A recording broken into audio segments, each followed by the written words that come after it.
Hali gani mwanafamilia wa channel tupendwa hii hapa ya Bizoza Media. Kama ndo mara yako kwanza, basi nikusii usisahau kusubscribe, kulike, kushare pamoja na kucomment bwana. Mambo yanazidi kuwa mengi katika mambo mengi ambayo yanayotokea katika maisha, na wengi wao tumeweza kuona wamekata tamaa kabisa na maisha yao.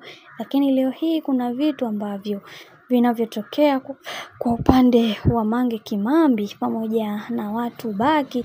Tumeweza kuona watu wengi wameamua kuweza kumvaa na kumwambia kwamba ni bora akakaa mbali kabisa katika maisha ya wanadamu wa Tanzania, kwa sababu Mange Kimambi amekuwa mtu pekee ambaye kila wakati anawashawishi watu kufanya vitu ambavyo visivyokuwa sahihi.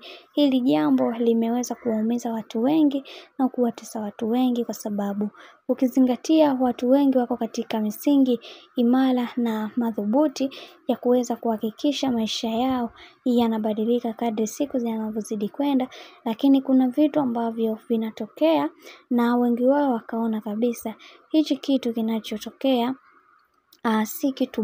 si kitu kizuri, na watu wengi waliweza kuzungumza vitu vingi katika haya yaliyoweza kuongeleka, na wengi wao wakasema kwamba kuna vitu vingi tunatakiwa kuweza kujifunza katika haya maisha, na sio kila unayemuona basi ukahisi kwamba huyo ni mwema kwako, bali yatupaswa kuweza kuhakikisha kila kitu kinakwenda kuwa sawa katika kila hatua ya maisha ambayo tunayopiga.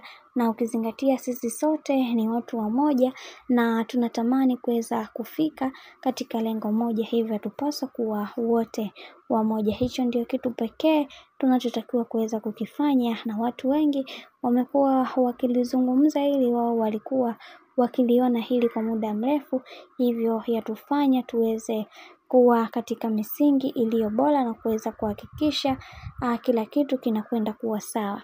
Na watu wengi wakasema kwamba hakutokuwa na kitu chochote ambacho kitakachoendelea katika haya maisha, na kama vile ambavyo anavyosema Mange Kimambi, hichi kitu kinatakiwa kuweza kufutwa haraka iwezekanavyo, kwa sababu tukiendelea kumfuatilia Mange Kimambi tutajikuta sisi sote tunaingia katika matatizo makubwa bwana. Mambo ndo kama hivyo ambavyo unavyozidi kuona mambo yanazidi kutaradadi.